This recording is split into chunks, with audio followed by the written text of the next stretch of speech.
Assalamualaikum warahmatullahi wabarakatuh. Salam keterbukaan pemirsa CITV. Pada kali ini pada acara Saresian Perbincangan Seputar Jogja, kita akan bersama-sama mengambil tema terkait dengan memaknai keterbukaan informasi publik di era digital.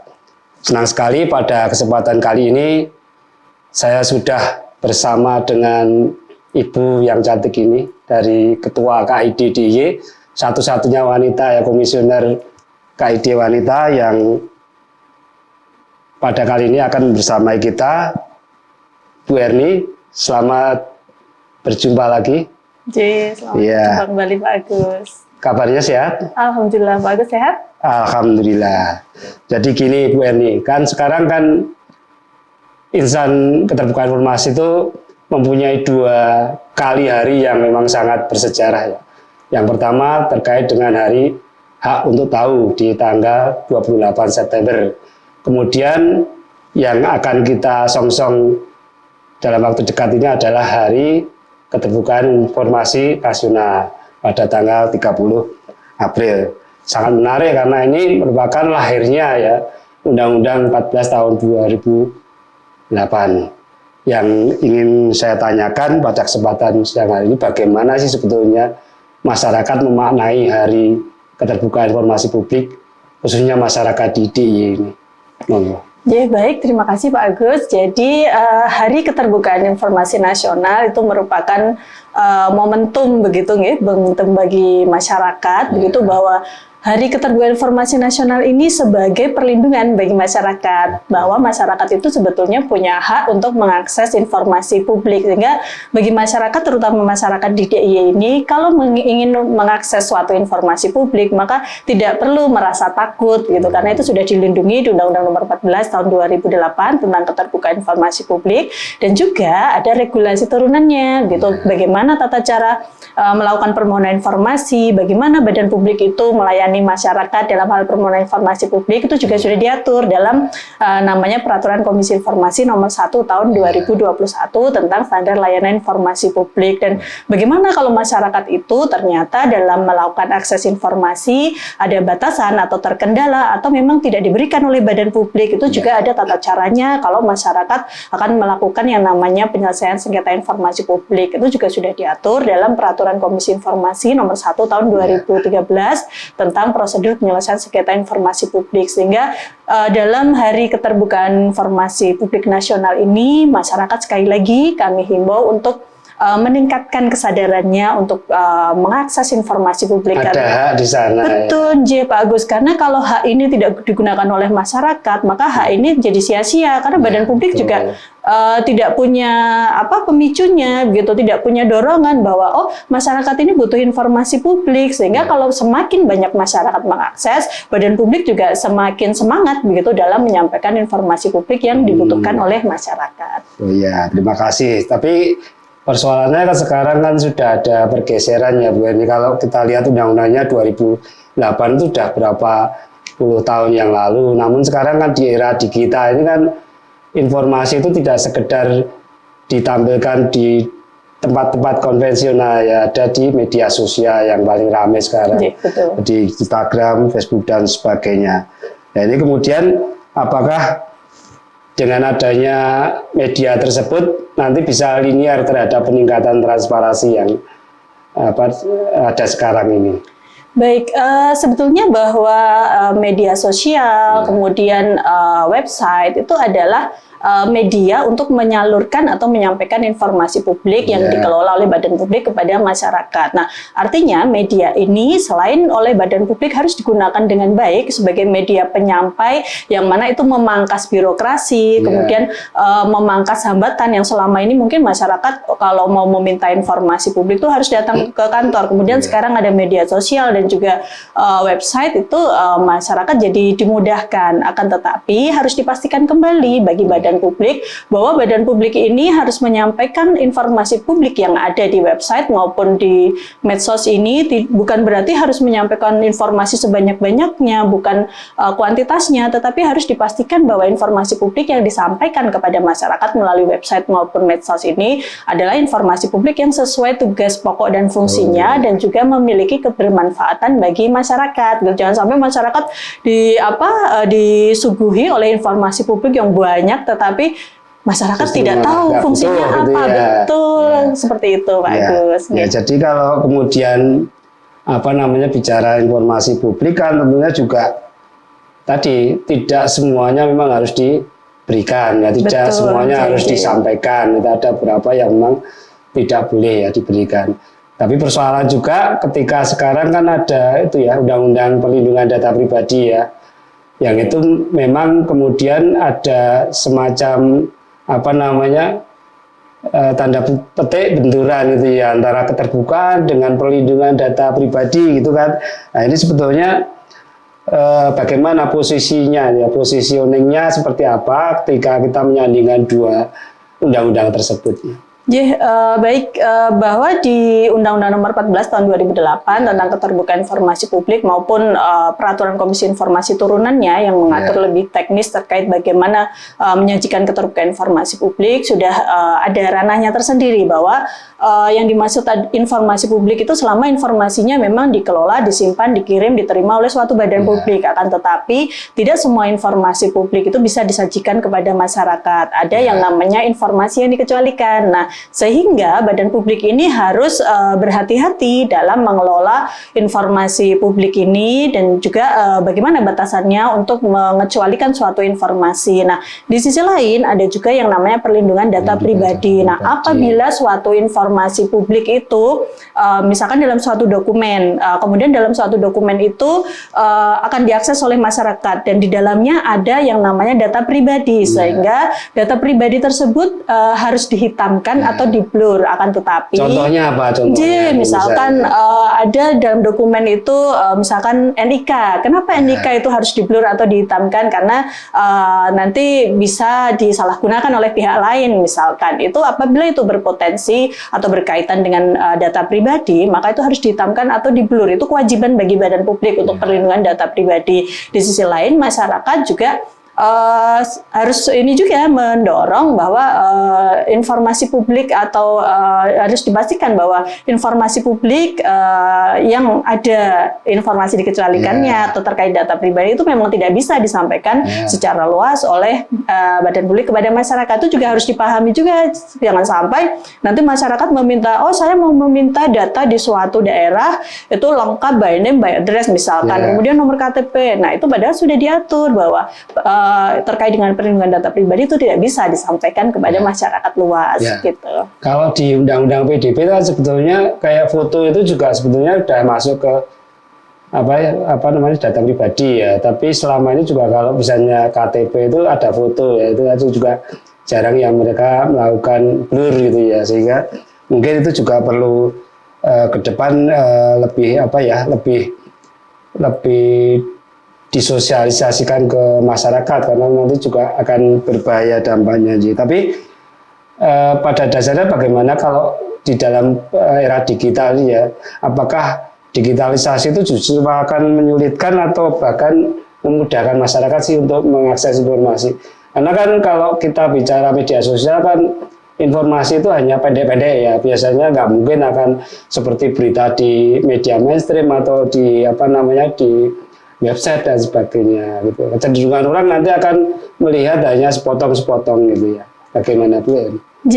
Baik, jadi badan publik ini melalui Peraturan Komisi Informasi Nomor 1 Tahun 2021 tentang standar layanan informasi publik itu sudah ada guidance-nya atau petunjuknya. Kalau menyampaikan suatu informasi itu informasi utamanya adalah di website atau laman resmi suatu badan publik. Di sisi lain juga diperbolehkan melalui media sosial. Artinya bahwa kalaupun kanal yang akan digunakan utamanya adalah website, itu maka itu harus terpenuhi dulu. Nah, kemudian untuk informasi publik yang tidak memungkinkan untuk disampaikan melalui kanal website, maka atau itu lebih bagus gitu, audiensnya adalah atau pengguna informasinya adalah orang-orang yang menggunakan medsos, maka informasi yang disampaikan melalui medsos itu harus yang sesuai dengan formatnya. Misalkan di medsos IG misalkan, itu kan tidak mungkin laporan keuangan disampaikan di situ begitu. Nah, artinya betul ya, tapi itu tetap harus disampaikan melalui apa? Melalui websitenya. Sedangkan untuk medsosnya mungkin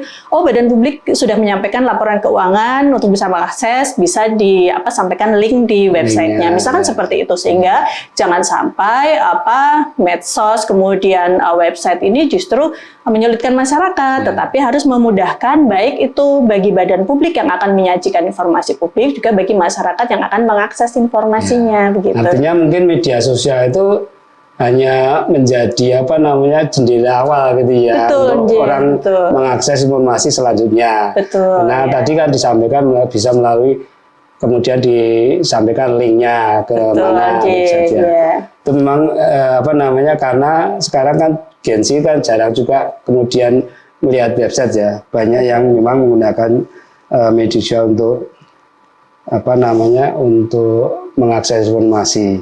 Nah, ini yang terkait dengan pemanfaatan tadi. Jadi kemudian bagaimana sih sebetulnya kemudian masyarakat, khususnya ini kalau bicara media sosial, saya membatasi pada teman-teman anak muda ya, generasi milenial ke atas itu. Jadi saya pikir bagaimana supaya mereka juga bijak ya di era digital ini, tidak sembrono dalam mengakses informasi itu ya. Baik, jadi si pemohon informasi siapapun yang melakukan permohonan informasi itu dalam undang-undang sebutannya adalah pemohon informasi. Jadi siapapun yang menjadi pemohon informasi selain memiliki hak untuk mengakses informasi juga memiliki kewajiban. Kewajibannya apa? Kalau mendapatkan suatu informasi itu harus disampaikan sumbernya di mana? Sumbernya di mana? Ini kenapa diatur seperti ini? Agar jangan sampai siapapun yang menjadi pengguna dari informasi ini tanpa sadar itu menjadi penyebar hoax. Itu tanpa kita sadari. Kadang masyarakat itu merasa harus menjadi yang pertama dalam menyampaikan informasi, sehingga perlu diperhatikan bahwa kalau masyarakat atau siapapun yang menerima suatu informasi kemudian merasa bahwa informasi ini sangat penting untuk saya sebarkan, pastikan dulu bahwa sabar sebelum sebar. Nah, sabar dulu, dipastikan bahwa ini dari sumber yang benar. Kemudian dipastikan bahwa informasi ini juga benar, jangan sampai tadi sudah terburu-buru, belum diklarifikasi, ternyata ini adalah hoax gitu. Kemudian disaring dulu sebelum sharing. Jadi disaring dulu, jangan sampai begitu menerima informasi terbiasa langsung disebar. Biasanya pengen jadi yang pertama. Betul. Nah, itu boleh ingin menjadi yang pertama, boleh ingin menjadi penyebar informasi begitu, nggak ingin membagikan suatu informasi, tetapi dipastikan bahwa jangan sampai tanpa kita sadari kita tuh jadi agen hoax, akhirnya penyebar fitnah. Nah, itu yang terkadang tanpa disadari ternyata sumbernya dari kita, bisa saja seperti itu. Sehingga harus dipastikan saring dulu sebelum sharing, sabar dulu sebelum sebar. Ini yang harus dipegang. Kalau terkait dengan Bu Eri tadi hoax tadi ya, hoax kan kemudian itu bisa menimbulkan dampak yang kurang baik karena informasinya itu mungkin informasi yang bohong atau juga melakukan disinformasi ya, seperti itu. Itu kalau dikaitkan dengan undang-undang keterbukaan itu memang ada sanksinya aja? Baik, kalau di Undang-Undang Nomor 14 Tahun 2008 tentang keterbukaan informasi publik, bahwa bagi siapapun yang menerima suatu informasi publik kemudian menambahkan atau mengurangi itu tentu akan ada pidananya begitu, sehingga masyarakat juga perlu berhati-hati. Nah, itu bisa dikenai pasal itu begitu. Tetapi sekali lagi itu memang harus ada pembuktian lebih lanjut begitu, prosesnya juga panjang, tetapi itu juga harus dipastikan bahwa ada ancaman pidananya, sehingga masyarakat juga harus berhati-hati. Jangan sampai tadi dengan sengaja menambah atau mengurangi suatu informasi sehingga informasi awal itu menjadi berubah dengan informasi yang disampaikan gitu. Jangan sampai niat hati ingin menjadi yang pertama, niat hati ingin menyebarkan menyebarkan suatu informasi yang dianggap penting, tetapi tadi ada ancaman yang memang tadi bisa menjerat siapapun yang bisa menyebarkan informasi yang tidak benar. Jadi sebetulnya undang-undang ini juga mengandung konsekuensi hukum juga ya, Betul, tidak hanya kemudian setelah kita melakukan kesalahan menyebarkan informasi atau mengakses informasi yang tidak benar kemudian bisa melaporkan ke APH ya, tentunya aparat penegak hukum ya Ibu Eni. Jadi kalau terkait dengan Undang-Undang 14 2008 juga ini Bu Eni, keterbukaan informasi publik.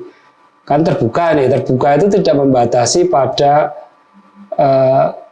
umur pengakses ya. Ada juga mungkin anak-anak yang masih SMP, SD dan sebagainya, bahkan ya SMA itu kemudian mengakses informasi di media sosial, di kanal-kanal pemerintah, website dan sebagainya. Namun sekarang kan ada peraturan baru, kebijakan dari Kementerian Komdigi terkait dengan PP Tunas ya, PP 17 tahun 2025. Ini yang terkait dengan pembatasan sebetulnya PP Tunas itu tata kelola penyelenggara sistem elektronik ya.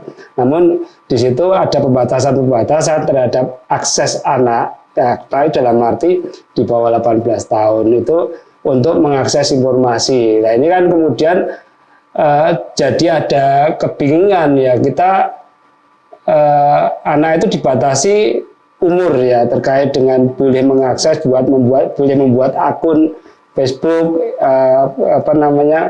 IG dan sebagainya. Namun di sisi lain sekarang tidak boleh mengakses karena tidak boleh membuat akun sendiri. Itu kan sebetulnya masih ada kebingungan bagaimana kemudian kita harus mensikapi itu ya. Dari Komisi Informasi mungkin ada pandangan terkait dengan hal tersebut. Baik, sebetulnya bahwa di dalam Undang-Undang Nomor 14 Tahun 2008 tentang keterbukaan informasi publik maupun Undang-Undang turunannya, peraturan turunannya itu adalah mengatur tentang kebebasan mengakses informasi. Hanya saja PP Tunas ini bukan tidak sejalan tetapi bagaimana PP Tunas ini kan mengatur tata caranya, mengatur bahwa ini demi keamanan anak. Nah, sementara itu dalam keterbukaan kan juga ada informasi yang dikecualikan. Nah, ini juga tentu masih sejalan atau selaras karena ini adalah mengatur tata cara aksesnya, kemudian siapa yang boleh mengakses, kalaupun dapat mengakses harus dengan bimbingan orang tua misalkan. Nah, ini adalah sistem yang dibuat untuk mengimbangi dari Undang-Undang 14 tadi. Kalau ini dilihat dari keterbukaan informasi publik. Di dalam undang-undang pun juga bukan semuanya informasi publik, ada informasi yang dikecualikan, sehingga PP Tunas ini sebetulnya adalah mengatur lebih lanjut terkait dengan siapa yang bisa mengakses, kemudian golongan yang tadi dari sisi umur, kemudian kalaupun itu bisa mengakses harus damping orang tua misalkan, itu adalah peraturan yang lebih teknis sehingga ini tidak bertentangan menurut kami begitu. Jadi tapi justru mendukung gitu. 3 undang-undang yang ada di situ misalnya terkait tadi Undang-Undang 14, kemudian ada Undang-Undang PDP dan sekarang ada PP Tunas, itu sebetulnya tidak kemudian saling berbenturan ya Bu Eni. Betul, ya justru saling mendukung kekosongan karena di Undang-Undang Keterbukaan Informasi Publik ini kan masih umum mengatur umum bagaimana informasi publik itu, bagaimana mengaksesnya, siapa yang harus menyajikan, siapa yang dapat mengakses, itu kan masih bersifat umum. Sedangkan ini adalah irisannya, gitu kalau bisa dikatakan adalah irisannya seperti PDP. Yang dimaksud PDP apa? Pelindungan data pribadi. Kemudian yang terbuka itu kan di Undang-Undang Nomor 14 juga bukan berarti terbuka semuanya, bukan berarti telanjang, tapi kan transparan karena harus ada yang ditutupi melalui informasi yang dikecualikan. Nah, sama ini adalah mengatur lebih lanjut, mengatur lebih rinci sesuai dengan porsinya masing-masing. Kalau PDP itu terkait dengan bagaimana tata cara informasi publik yang di dalamnya ada data pribadinya. Nah, PP Tunas ini juga terkait dengan siapa yang bisa mengakses informasi. Nah, itu mengatur lebih lanjut. Oh, ternyata si pemohon informasi ini bisa saja bukan hanya orang dewasa misalkan, tetapi yang di mata hukum itu belum cakap, atau dalam melakukan permohonan informasi bukan hanya permohonan tetapi mulai dari mengaksesnya, kan tidak sampai ke permohonan nggih kalau anak kecil misalkan, tapi mengaksesnya, karena mengakses informasi kalau tanpa pengawasan itu juga ternyata berisiko. Nah itu tentu banyak pertimbangan, sehingga ini justru menurut kami ini melengkapi gitu apa-apa saja yang memang belum ada di regulasi keterbukaan informasi publik. Mungkin terakhir singkat ini terkait dengan harapan terkait dengan keterbukaan informasi publik itu di DIY seperti apa? Kalau komisioner melihat ya, teman-teman di KID bagaimana melihat harapan keterbukaan di DIY itu seperti apa? Harapan kami dari Komisi Informasi Daerah Istimewa Yogyakarta bahwa dalam hal keterbukaan informasi publik, badan publik lebih terbuka lagi, lebih transparan, sehingga itu menunjukkan akuntabilitas bagi badan publik dalam hal keterbukaan informasi publik, dan itu juga tentu akan meningkatkan kepercayaan masyarakat akan suatu badan publik.